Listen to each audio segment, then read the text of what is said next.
The neighborhood was silent, the kind of silence that carried weight. Streetlights hummed faintly, spilling pale light over trimmed lawns and identical driveways. Behind one window, a man's shadow moved slowly, dragging the exhaustion of another long day at work into the shell of a house that no longer felt like home. Daniel unlocked the front door with careful hands, as if trying not to disturb a balance that was already fragile. He paused in the hallway, listening, the faint ticking of the wall clock, the hum of the refrigerator. And then, nothing. No footsteps rushing to greet him, no warmth in the air. Laura sat in the living room, a glass of wine resting against her lips, eyes fixed on the flickering screen of the television. She didn't look up when he entered, didn't smile, didn't ask how his day had been. She was there physically, yet so far away it chilled him. "Long day?" Daniel asked, softly, breaking the silence. Her eyes flicked toward him for a fraction of a second before returning to the screen. "You could say that." The words were flat, almost rehearsed. He stood there, unsure whether to approach or retreat, sensing the invisible wall between them. Once, this house had been filled with laughter, late-night whispers, and easy comfort. Now it felt staged, like two actors trapped in a play they no longer wanted to perform. Daniel set down his keys and walked past her, the air heavy with things unsaid. In the kitchen, he poured himself a glass of water. The tap's hiss filled the silence, his mind chasing shadows. He had begun to notice little changes, her sudden late nights, the guarded phone calls, the way her gaze drifted elsewhere when they spoke. But tonight, the feeling was stronger. Something in her silence screamed louder than words ever could. Laura finally spoke, her tone clipped. "You shouldn't work so late. It's not good for you." Daniel paused for a second, studying the back of her head. The statement wasn't concern, it was dismissal, a subtle push away. He stepped closer, his voice measured. "I do it for us." Her shoulders stiffened, but she didn't respond. The television filled the room with canned laughter, painfully out of place. Daniel stared at her profile, trying to read the expression she hid so carefully. The weight of suspicion pressed harder against his chest. Was he imagining it? Or was there really someone else lurking in the quiet spaces between their conversations? He sat down on the armchair opposite her, trying to bridge the distance. For a moment their eyes met, and he caught a flicker, something sharp, defensive, almost guilty. But as quickly as it appeared, it vanished.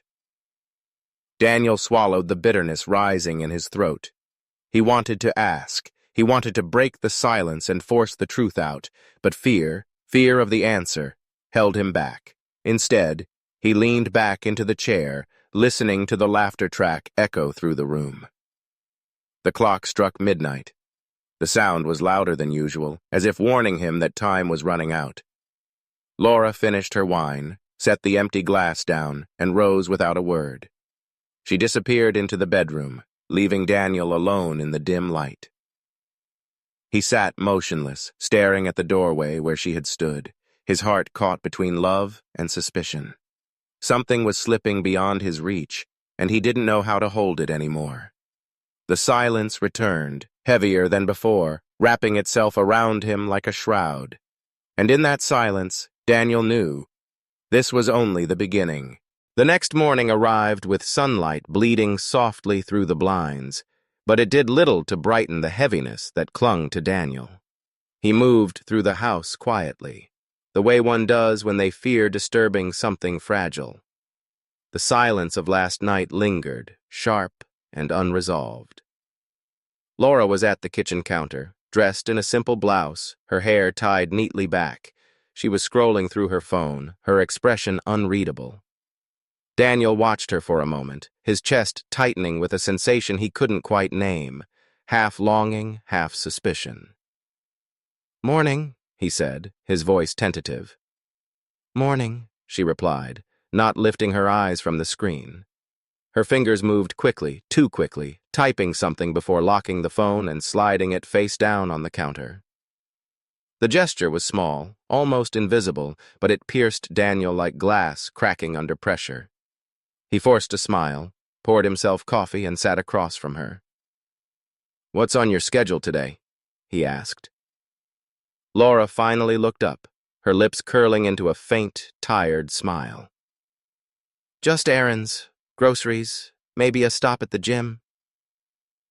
Daniel nodded, though a part of him was screaming. Something was off. The tone, the timing, the secrecy. She had always shared details, always let him in. Now she was careful, selective, evasive. As Laura left the room to grab her bag, Daniel's eyes fell on her phone. For a heartbeat, temptation surged. He could pick it up, scroll, and uncover the truth. But his hands froze around his coffee mug, knuckles pale. He wasn't ready for confirmation. Not yet. The day stretched thin. At work, Daniel found his thoughts circling back to her every chance they got. He replayed the image of her fingers moving swiftly across the screen, the way she had hidden the phone. Doubt gnawed at him, steady and relentless. That evening, when he returned home earlier than Yusu, the house was dark. Laura wasn't there. The clock read 8:45. She hadn't called, hadn't texted. He sat in the living room, staring at the door, heart racing with every tick of the clock. At 9:30, headlights finally swept across the driveway. Laura walked in with a grocery bag, smiling faintly, as if nothing was amiss. Daniel's eyes darted to the bag, a carton of milk, some fruit, but nothing that explained why she was gone so long. "You're late," he said carefully. "Traffic," she replied too quickly, brushing past him. "You know how it gets." Her tone was rehearsed. It made his chest tighten further. Later that night, Daniel found himself awake, restless. He walked down the hallway, the faint glow of Laura's phone seeping out from under the bedroom door. He froze, listening. Her voice was hushed, urgent. "No, not tomorrow. He's getting suspicious. I'll find a way." Daniel's breath caught. He pressed himself against the wall, his pulse hammering in his ears. Every word stabbed deeper, confirming what his heart had dreaded. When he finally stepped back into the living room, his reflection in the dark window stared at him like a stranger. Tired eyes, clenched jaw, a man unraveling. In that moment, he realized the crack was no longer hidden. It was widening, spreading across the glass of their marriage, threatening to shatter everything. The next morning, Laura acted as though nothing had happened. She greeted him with a casual kiss on the cheek, her smile effortless. Daniel returned it mechanically, but inside something had shifted. He could no longer pretend. He wasn't sure how much longer the glass could hold before breaking completely. And somewhere deep down, Daniel knew, when it did, there would be no way to piece it back together. The days that followed sharpened Daniel's unease into something unbearable. The crack he had felt was no longer just suspicion. It was widening, spilling shadows into every corner of his life. He found himself watching Laura more closely, listening harder, measuring every smile and every silence. One evening, he came home earlier than usual. The driveway was empty, the house dark. He sat in his car, waiting. 10 minutes passed. 20. By the time Laura's headlights cut across the street, it was almost 9. She stepped out, adjusting her blouse, her hair slightly tousled, a detail so small, yet to Daniel it screamed volumes. Inside, she greeted him casually, her voice soft and disarming. "Sorry I'm late. Pilates ran over." Daniel nodded, but his silence was heavy. Her excuse floated in the air like smoke, impossible to grasp, but suffocating all the same. He didn't challenge her, not yet. The next day, his doubts dragged him further. Instead of driving to work, Daniel parked a few streets away and waited. He watched Laura leave the house, dressed in a way that wasn't for errands or gym. Her stride carried an energy he hadn't seen in months. He followed, careful, heart pounding with every turn. Laura drove across town, stopping outside a quiet cafe tucked between brick buildings. Daniel's hands tightened around the steering wheel as he saw her step out. And then, another man appeared. Tall, broad-shouldered, younger than Daniel. His presence was casual, but the intimacy between them was immediate. Laura's face softened, blooming into the smile she no longer offered at home. The man, Ryan, placed his hand gently on her back as they entered the cafe together. Daniel sat frozen, the world around him blurring. He had imagined betrayal, but seeing her with him, was a different kind of pain. It hollowed him out, left him staring through the windshield at a life unraveling before his eyes. Inside, through the cafe window, Laura leaned closer to Ryan, laughing at something he said. Their hands brushed across the table, small gestures, but enough to cut deep. Daniel could almost hear her voice, the softness he had once believed was only his. Hours later, when Laura returned home, she carried the same grocery bag she often used as camouflage. Daniel was waiting in the kitchen. "You're late again," he said, his tone steady but sharp. She glanced at him briefly, then smiled faintly. "Traffic." The word made his stomach twist. It was always traffic. Always an excuse polished smooth from repetition. Daniel's eyes lingered on her, trying to decide whether to ask, whether to tear the mask away. But her calmness disarmed him, left him questioning his own perception. Could it be his imagination? Or had love blinded him so much he couldn't see the truth until now? That night, lying in bed beside her, he stared at the ceiling while Laura's breathing settled into steady rhythm. He thought about Ryan's hand on her back, the way she leaned into him, the laughter, the stolen warmth. His own chest felt hollow, filled with a storm that refused to break. For the first time, the thought of confrontation settled in his mind, not just suspicion, not just watching from shadows, but forcing the truth into the open. He didn't know how or when, but he knew the moment was coming, and when it did, nothing would remain calm. Daniel turned his head, studying Laura's sleeping face. To anyone else, she looked peaceful. But to him, she was a stranger wrapped in secrets, her silence louder than any confession. He closed his eyes, fists tight against the sheets, and let the thought take root. The time for silence was ending. Soon, the house would echo with something far louder than words. The decision came to Daniel like a storm breaking after weeks of quiet thunder. He could no longer carry the silence, no longer bear the weight of betrayal pressing against his chest. That evening, as Laura prepared dinner, her movements calm and deliberate, Daniel felt a fire rising inside him. Every slice of the knife against the cutting board, every casual hum that escaped her lips deepened the rage twisting in his gut. For days he had replayed her laughter with Ryan, her secretive calls, the hollow excuses. He had pictured what he would say, how he would demand the truth, but nothing in his imagination could prepare him for the moment itself.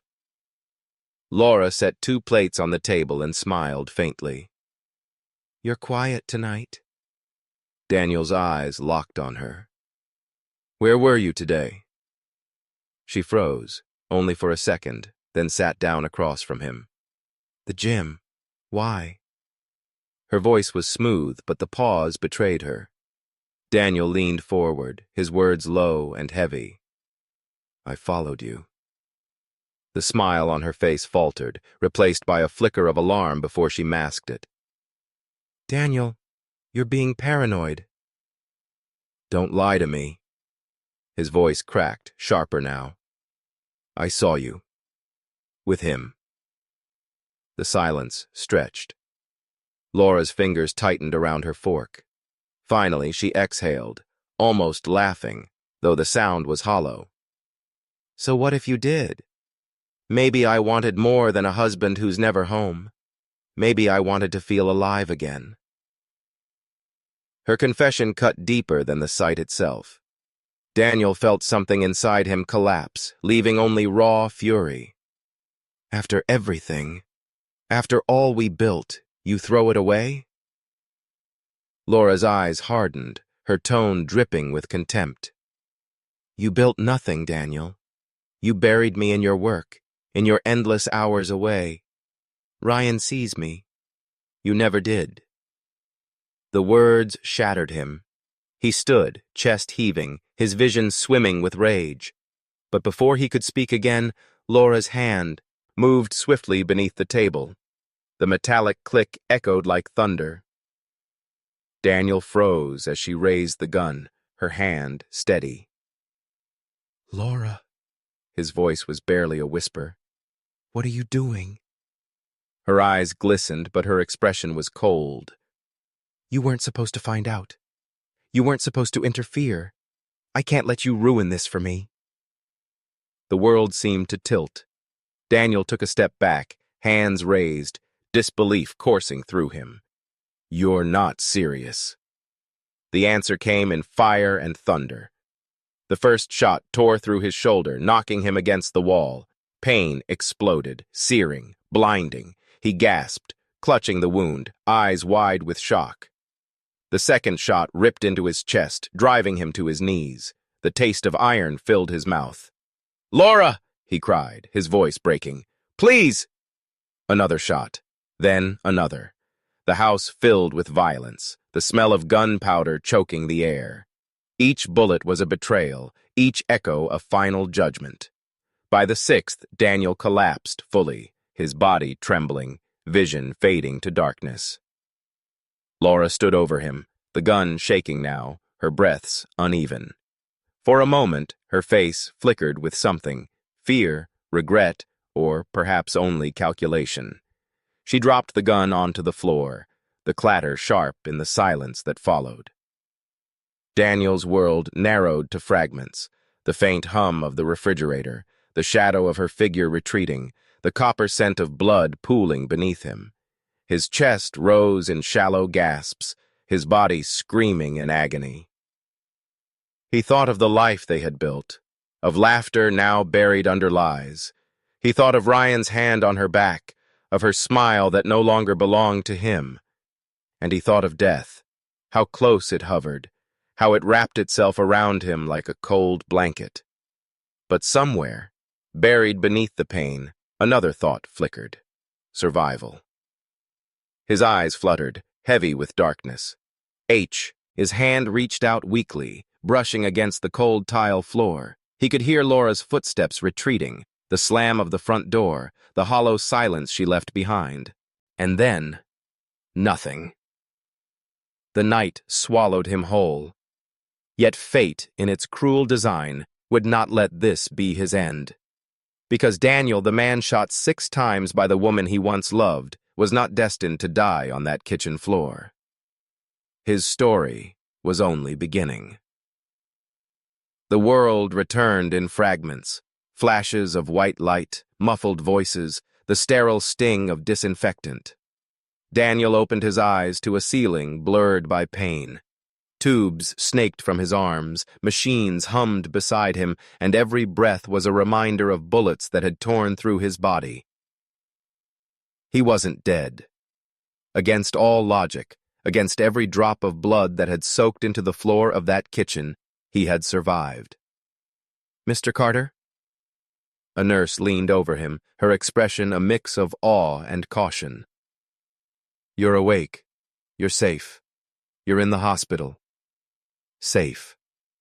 The word felt like a cruel joke. His throat burned, his voice cracked. How long?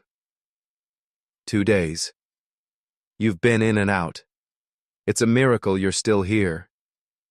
Daniel tried to process it, but memories rushed back. Laura's face, the gun in her hand, the cold betrayal in her eyes. His chest tightened, not just from wounds, but from the crushing weight of betrayal that had nearly killed him. A detective appeared hours later, standing at the edge of his bed, notebook in hand. His voice was steady, professional. "Mr. Carter, we need your statement. Do you remember what happened?" Daniel stared at the man, silence pressing between them. Images of Laura flickered in his mind, not just as a wife, but as the woman who had tried to end him. His lips trembled, but no words came. "Take your time," the detective said, jotting a note before leaving. But Daniel knew it wasn't time he needed. It was certainty. If he spoke now, if he told them everything, Laura would twist it. She would charm, deny, manipulate.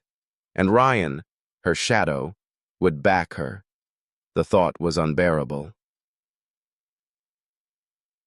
Later, as the hospital quieted into the hush of night, a nurse adjusted his IV. Daniel whispered, voice weak but deliberate. "She tried to kill me." The nurse froze, eyes softening with pity. "You need rest. Don't push yourself." But Daniel wasn't delirious. He wasn't confused. He knew the truth. Laura hadn't just betrayed him. She had chosen to erase him. Days blurred into weeks. His body was a battlefield of scars and staples, his will tested with every step he tried to take. Nurses called him a fighter. Doctors marveled at his resilience. Visitors left flowers, cards, hollow words of encouragement. But when the room emptied, when the hum of the machines was all that remained, Daniel's mind circled back to Laura. Would she come? Would she stand by his side, pretending, smiling as if she hadn't been the one who nearly ended him? The answer came one gray afternoon. Laura walked in. Her hair was neatly styled, her face carefully painted with concern.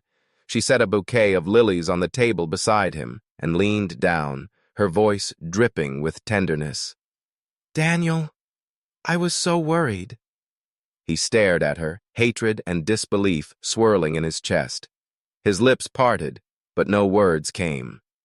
Laura brushed his hair back gently, her smile unwavering. "You're so strong. I knew you'd pull through." Her act was flawless. To anyone else, she was the devoted wife, grateful her husband had survived a tragedy. But Daniel saw through it. He saw the flicker of calculation in her eyes, the relief not that he lived, but that he remained silent. He let her speak, let her play her part, because now he understood. Survival had given him something Laura didn't expect. Time. Time to heal. Time to think. Time to decide what came next.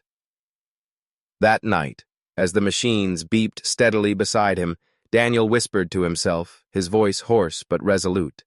She failed.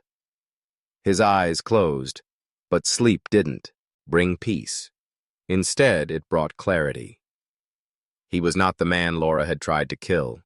Not anymore. He was the man who wouldn't die. And soon, he would be the man who made her pay. The hospital walls became Daniel's cage, their sterile white surfaces closing in on him as days bled into nights. Recovery was supposed to mean healing, but for him, it meant remembering. Each ache, each scar was a reminder of the 6 bullets Laura had fired and the silence she carried afterward. His body fought to repair itself, but his mind spiraled deeper into darkness. Physical therapy sessions left him gasping, his legs trembling under his own weight. Nurses praised his determination, yet their voices felt distant, hollow. They saw resilience. He felt only rage. Every step forward was shadowed by her face, calm, composed, betraying nothing when she visited. She would sit beside him, hands folded neatly, eyes brimming with false concern. To the outside world, Laura was a model wife. To Daniel, she was the phantom pressing on his wounds, reminding him with every breath that he was alive only because she had failed. One afternoon, she arrived again, setting a basket of fruit on the table. Her smile was perfectly rehearsed. "You're looking stronger," she said softly. Daniel's voice rasped, edged with bitterness. "You almost sound proud." Her eyes flickered, but her expression remained composed. Daniel, please. I'm trying. We need to move forward. He leaned back, suppressing the urge to laugh. Move forward? After what you did? Laura's lips tightened. She glanced at the door, then back at him, lowering her voice. You don't understand. You drove me to it. The long hours, the distance. You left me empty. Ryan filled the void you created. The name sliced through him, though she spoke it without shame. Daniel whispered, his jaw clenched. You put 6 bullets in me, Laura. That wasn't filling a void. That was erasing me. For a second, her mask cracked. Her eyes hardened, her voice colder. And yet here you are, still breathing. Maybe that's the real mistake. She stood abruptly, smoothing her dress as if wiping away the venom of her words. Get better, Daniel. Everyone's watching. Don't make this harder than it has to be. The door clicked shut behind her, leaving him in a silence that roared. From that day forward, Daniel's recovery shifted. No longer was it about walking again or breathing without pain. It became about preparing, enduring the therapy, the pain, the endless nights of insomnia, because survival was no longer enough. The detectives visited again, pressing gently for answers. Do you remember who did this to you? One asked, his pen poised. Daniel stared at them, eyes cold. His silence was his shield. If he spoke, Laura might wriggle free. If he stayed quiet, he held the power. I don't remember, he said finally, his voice hollow. They exchanged glances, jotting notes, but did not press further. To them, he was a victim unsure of his memory. To Daniel, he was laying the groundwork for something darker. Nights were the worst. The hospital dimmed, the hallways emptied, and Daniel was left with the echo of gunfire replaying in his head. Sometimes he dreamed of Laura standing over him, her smile twisted as the trigger clicked again. He would wake drenched in sweat, his body aching, but beneath the fear was a growing clarity. She thought she had won. She thought the silence was her shield. But Daniel knew differently now. By the time he took his first unassisted steps down the hospital corridor, something inside him had hardened. He was no longer the husband desperate for answers, no longer the man drowning in confusion. He was something else entirely, someone shaped by betrayal and bullets. The nurses applauded his progress, their smiles genuine. You'll be out of here soon, one said brightly. Daniel forced a smile, though his mind was elsewhere. Out of here. Free from tubes, monitors, and hospital walls. Free to face the chains Laura had wrapped around him, chains invisible to others, but tighter than ever. As he returned to his room, his reflection in the window caught his eye.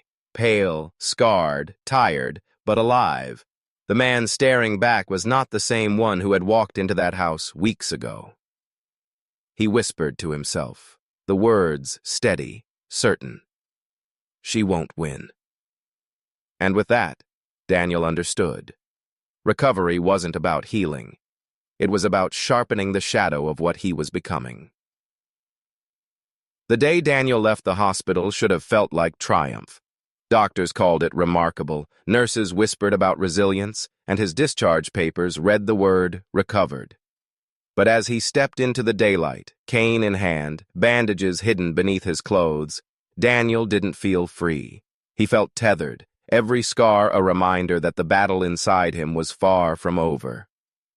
Friends came to visit, their voices heavy with admiration. You're lucky to be alive, one said, clapping his shoulder gently.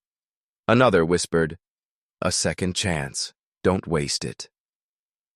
Daniel nodded, smiled faintly, said the right words, but inside, their praise rang hollow. Lucky?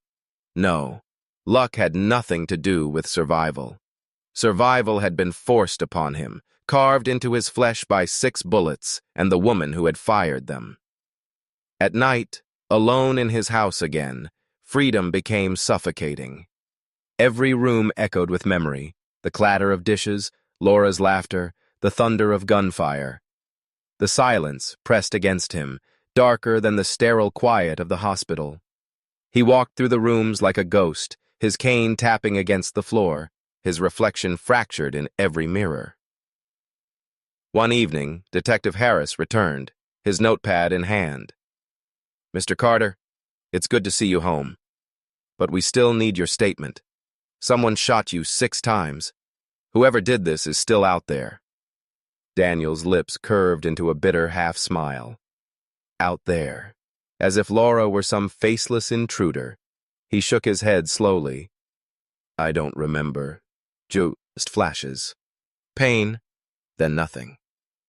Harris studied him carefully. "Sometimes memory returns later. If it does, call us. Justice depends on your testimony."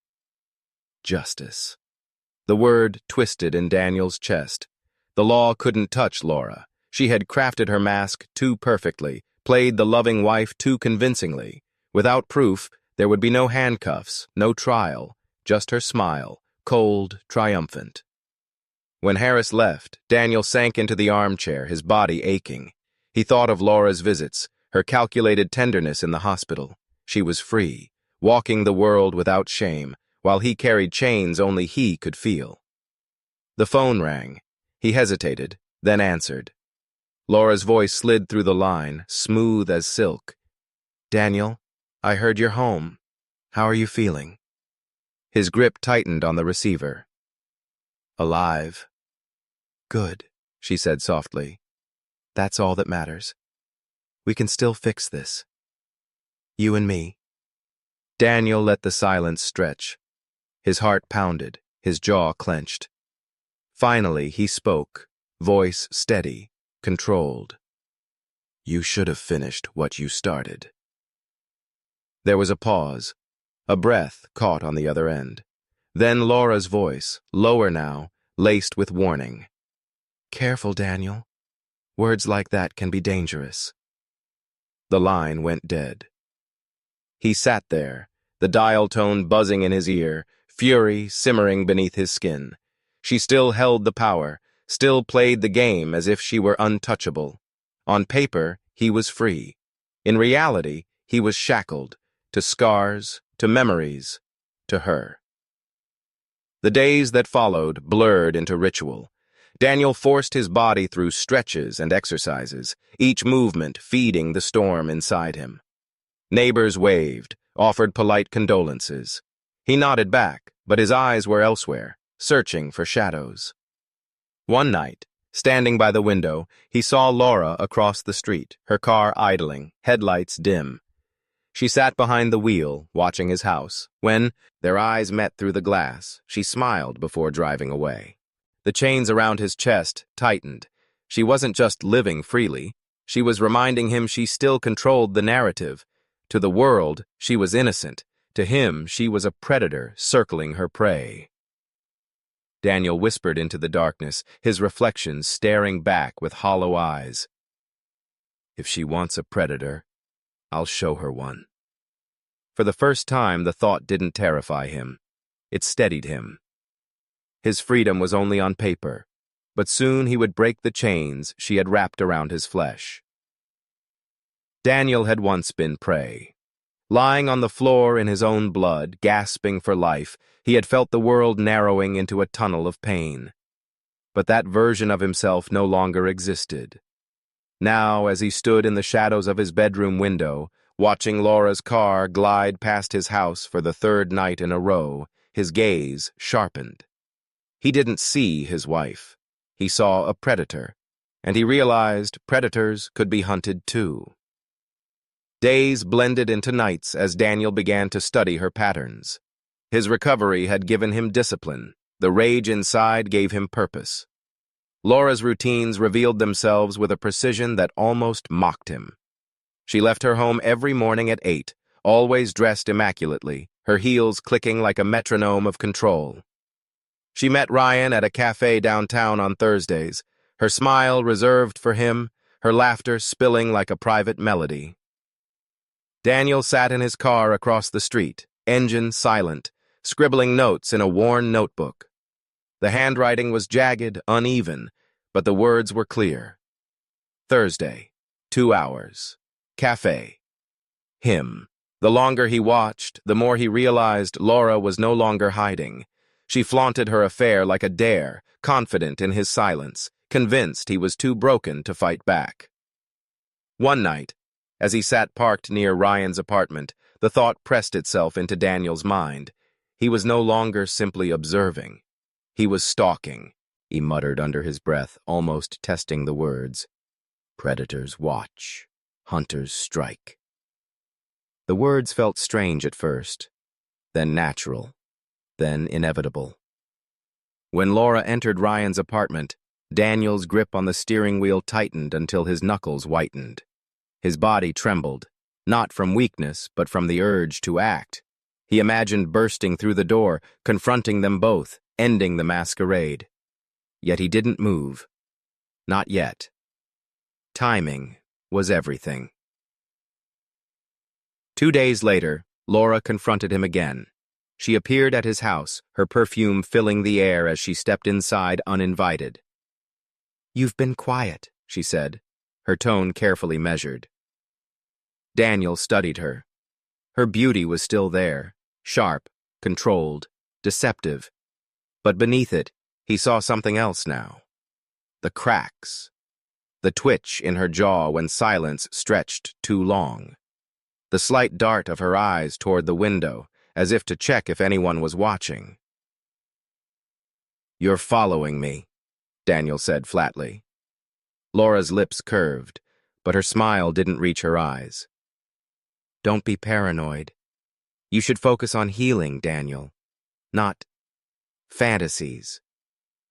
His gaze didn't waver. "Funny. That's what you said before pulling the trigger."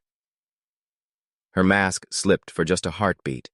Then she leaned closer, whispering, "And you're still here. Maybe you were meant to be." The words lingered after she left, like poison in the air. That night, Daniel stood before his bathroom mirror, staring into his own reflection. His eyes, once tired, clouded with pain, now burned with something unrecognizable. They were no longer the eyes of a victim. They were sharper, colder. "The predator's eyes," he whispered to himself. He realized then, Laura no longer held all the power. For the first time, she was being watched. Every smile she gave Ryan, every calculated lie she told the world, Daniel saw it all. And in his silence, in his restraint, she was the one exposed. The balance had shifted. By the end of the week, Daniel had filled pages in his notebook with times, dates, and observations. His handwriting was steadier now, the notes more precise. He wasn't unraveling, he was planning. Through the blinds, he caught Laura's car idling across the street again. But this time, as their eyes locked, it was she who looked away first. Daniel stepped back into the shadows, his lips curling into a grim smile. Predators could sense when they were no longer alone in the hunt. The night was thick with silence, broken only by the ticking of a clock Daniel could no longer hear without flinching. Every second carried weight, every breath felt rehearsed. He had replayed this moment in his mind for weeks, sculpting it from anger, fear, and cold determination. Tonight, there would be no more waiting. Laura stood in the living room, her arms crossed, her expression unreadable. She looked almost serene, as if she had been expecting him to finally break the silence. "You've been following me," she said first, her voice calm, almost mocking. Daniel's jaw tightened. "And you've been flaunting him. Ryan. As if I wouldn't see." She tilted her head, the faintest smile touching her lips. "Maybe I wanted you to." His pulse pounded, but he forced himself to hold her gaze. "You put 6 bullets in me, Laura. 6! And now you think you can keep circling me like a vulture? You should have finished it." Laura's laughter was soft, chilling. "Do you know why I didn't? Because some part of me wanted to see you crawl. to see if you'd keep living even when I made life unbearable." Her words sliced through him, but instead of breaking, something inside Daniel hardened. He stepped closer, his shadow swallowing hers. "You made a mistake, Laura. You thought I'd stay weak, but weakness doesn't survive this long." For a moment, her composure faltered. Her eyes flicked to his hands, steady, no longer trembling with pain. He saw the shift, the first spark of unease. The room was charged, every word edged with violence, every breath thick with unsaid truths. Daniel's voice dropped, low and steady. "You wanted to watch me suffer. Now it's your turn." Laura's mask cracked, her tone sharper now. "Don't threaten me. You don't have it in you."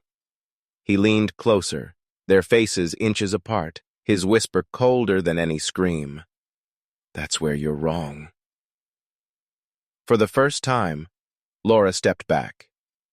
The silence stretched between them, vibrating with danger. Daniel's scars burned beneath his shirt, each one a reminder of how close he had come to death. But now, standing before her, he realized survival had been his greatest weapon. Laura's eyes narrowed. "So what now? You kill me? And then what? You'll be the monster everyone always suspected you were." Daniel let the words hang, then gave a faint, humorless smile. "The difference between us, Laura, is that I don't hide what I am anymore." She stared at him, searching his face for hesitation, but found none. For the first time, Laura Carter understood fear, not of discovery, not of exposure, but of the man standing before her. Daniel stepped back, his voice calm, measured. "I'm done being your victim. Next time you circle me, be ready, because I won't just watch." The threat wasn't shouted. It was promised, carved into the air like a blade. Laura's breathing quickened, though she tried to steady it. Her hands clenched, her nails digging into her palms. She had always been in control, always 2 steps ahead, but now the balance had shifted. As Daniel turned toward the door, the weight of his words lingered. Laura remained frozen, her expression flickering between fury and dread. The confrontation wasn't the end. It was the line drawn in blood and silence, the moment the hunter and prey exchanged roles complet. Tikai. Daniel stepped into the night, the cool air filling his lungs. He felt no relief, no peace, only clarity. The game was no longer about survival. It was about the inevitable end. And in his mind, one truth echoed with chilling certainty. The last bullet would not belong to her.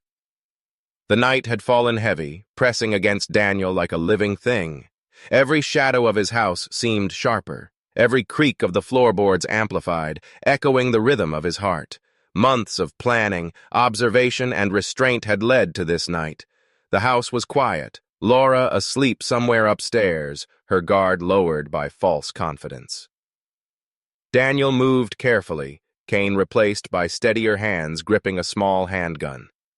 He had not carried it before, not because he lacked the means, but because patience demanded he wait until the moment was precise. Tonight, it would be precise. He entered the kitchen first, the soft glow of the fridge illuminating his path. Memories of blood on this very floor, the 6 bullets that should have ended him, flared in his mind. His jaw tightened, eyes scanning, remembering every detail, the echo, the gunpowder, her cold smile. Upstairs, a door creaked. Laura stirred, rubbing her eyes. "Daniel?" Her voice was drowsy, laced with feigned innocence. He remained in the shadows, breathing controlled, muscles coiled. "I'm here," he said softly, his voice carrying no warmth. There was a pause. What are you doing?" Her fear had not yet fully blossomed, but the uncertainty flickered in her eyes. Daniel stepped closer, the gun lowered but ready. "You tried to take my life. You thought I would die on that floor. You were wrong." Laura's lips parted, and for the first time, she spoke without her usual mask. "Daniel, please, I—" "No excuses," he interrupted. "No lies. Not tonight." The tension thickened like storm clouds. He remembered the 6 shots that had nearly ended him, the pain that had hollowed his body, the betrayal that had hollowed his soul. Tonight, he would repay the debt. The first shot rang out, not careless, not wild, but calculated, precise. It struck the corner of a wall near Laura's feet. She screamed, stumbling backward, eyes wide with terror. Daniel's movements were methodical. Each step forward was deliberate, each shot measured, aimed to control, to warn, to reclaim what had been stolen. The second shot grazed the floor beside her, the echo bouncing through the room like a drumbeat of vengeance. She fell onto a chair, trembling, trying to find cover. "Daniel, you can't—" "I already have," he said, voice low, steady. The next 4 shots followed, not one too many, not one too few, mirrors of the bullets that had torn through him. Each one reminded Laura of her miscalculations, each one delivered with surgical precision. By the 6th, the room was thick with smoke and tension. Laura lay huddled, gasping, terror radiating off her like heat. Daniel lowered the gun, his breathing even, his eyes cold and resolute. "You thought you could erase me," he whispered, stepping closer. "You thought I'd disappear. You counted wrong." Tears ran down her cheeks, not of sorrow but of recognition. She understood now the depth of the man before her, the transformation from victim to hunter. Daniel's hands were steady, his heart finally aligned with the clarity he had chased for months. He was not cruel, he was just justice incarnate, a mirror of the pain she had inflicted. He holstered the gun and backed toward the doorway, leaving her shaken but alive. Each bullet had returned a piece of what she had taken from him, and now the house belonged to him. Not in possession, but in power. Laura's voice trembled as she whispered, "Daniel, I—" He didn't answer. Silence was his final message. She had seen his transformation, understood the cost of betrayal, and survived only to carry the memory. Daniel stepped outside into the night, the cool air washing over him. He had survived 6 shots, and now 6 had been returned, not to kill, but to reclaim what had been stolen. The house behind him was quiet, the echoes of vengeance lingering in the walls. Daniel knew this was the end of the first chapter of their reckoning. He looked up at the stars, breathing deeply. For the first time since the night Laura had tried to kill him, he felt something like peace. Survival had been the first victory. Retribution was the second. And in the shadows, Daniel realized something else. The final reckoning, the absolute closure, had yet to come. The morning light was pale, almost indifferent, spilling through the blinds and illuminating the scars Daniel carried, not just on his body but etched into his mind. The house, once a battlefield of betrayal and gunfire, was quiet now. Even Laura was gone, her presence reduced to echoes and memories that clung to every corner. Daniel moved through the rooms slowly, each step deliberate. The kitchen, the scene of 6 bullets, of betrayal, of survival, was empty. The walls bore no marks now, but the weight of the night before pressed on him, heavier than any physical injury. He ran his hand over the edge of the counter, thinking of her face, the calm mask, the lies, the terror in her eyes, as she realized the hunter she had once mocked had become real. Outside, the world moved as it always did. Cars rolled past, neighbors greeted one another, oblivious to the violence that had once shattered this space. Daniel watched from the window, breathing in the ordinary chaos of life. There was relief, yes, but it was layered with something darker, a satisfaction born not of cruelty, but of justice finally balanced. He sank into the armchair in the living room, notebook in hand. Observations, schedules, patterns, Months of study had culminated here. Each note represented a step he had taken from victim to survivor, from hunted to the one who controlled the narrative. A phone buzzed. Daniel picked it up. It was Detective Harris. "Mr. Carter," the detective said, voice measured. "We've received statements, corroborations, the investigation into your case. It's closing. The shooter has been apprehended." Daniel's eyes narrowed, a quiet satisfaction building. "And Laura?" "She's facing charges," Harris replied. "Attempted murder, conspiracy, the evidence you provided. It's enough." Daniel didn't answer immediately. The word enough felt strange. Justice, he realized, was rarely absolute. But in this moment, he allowed himself a sliver of peace. He hung up and stood, walking slowly to the bedroom where Laura's belongings had once been stacked, symbols of the life they had shared and destroyed.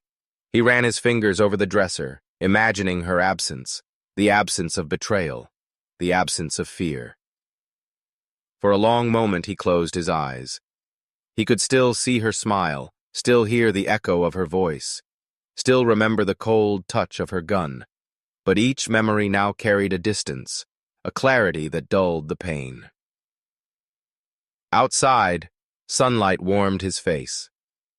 Daniel stepped onto the porch, the air crisp, filled with the scent of early autumn.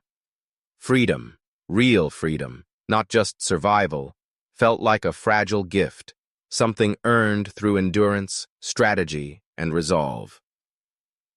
He thought of Ryan, of the men and women who had crossed his path, who had hidden truths and half-lies.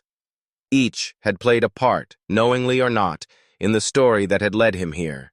And now the scales were balanced, the echoes of betrayal answered with measured justice. Daniel's phone buzzed again, a message this time from an unknown number. "You survived. You were right." He smiled faintly, a shadow of the man who had first fallen to 6 bullets. The words were simple, but they carried weight, affirmation that his journey, from victimhood to reclamation, had not gone unnoticed. He set the phone down and turned toward the window, looking at the quiet street below. Life would continue, as it always did, but Daniel knew the lessons would linger: vigilance, patience, and the quiet, cold certainty that justice, when calculated, leaves no room for doubt. The scars on his body would heal, but the echoes of his actions, the careful, deliberate response to betrayal, would never fade. They were embedded in the very air around him, in the silence that followed the storm. For Daniel, the final chapter was not marked by violence, but by clarity. He had survived. He had reclaimed control. And though the world might see only a man recovering from a tragic attack, he knew the truth. He had become something else entirely. He exhaled slowly, letting the tension leave his body. Outside, birds sang, leaves rustled, and the house stood as both monument and witness. Justice had been meted, echoes of it resonating through every empty hallway, every scarred surface, every memory. And Daniel, finally, could breathe. The night air clung to Daniel like a second skin, heavy and suffocating. He walked through the empty streets, cane replaced by his own 2 feet, steady but deliberate. Every step reminded him of what he had endured: the 6 bullets, the hospital, the months of recovery, and the truth weighed heavier than any scar. Survival was not free. The city slept around him, oblivious to the quiet storm that had consumed his life. Streetlights flickered, casting fractured shadows against brick walls, shadows that mirrored the fracture within him. He paused, breathing in the cool air, and felt the full weight of his body. The aches, the residual weakness, the reminders of pain that refused to fully release their grip. Survival had demanded everything: patience, endurance, and restraint. But it had also taken pieces of him that he would never reclaim.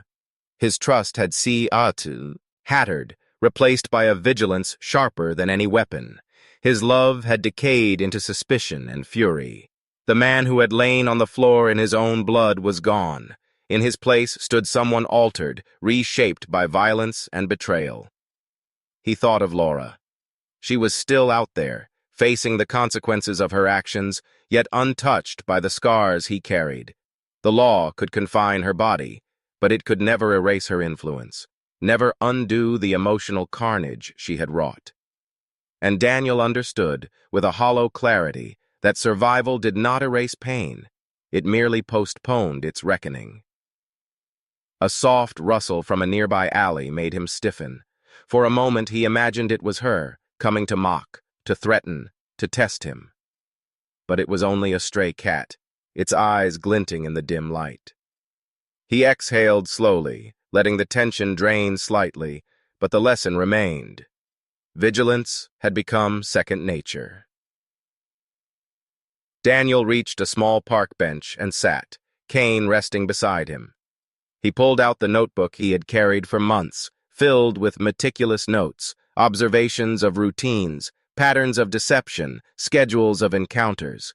Each page was a testament to his endurance, a map of the life he had reclaimed and the caution he would never abandon. But even the notebook could not catalog the cost.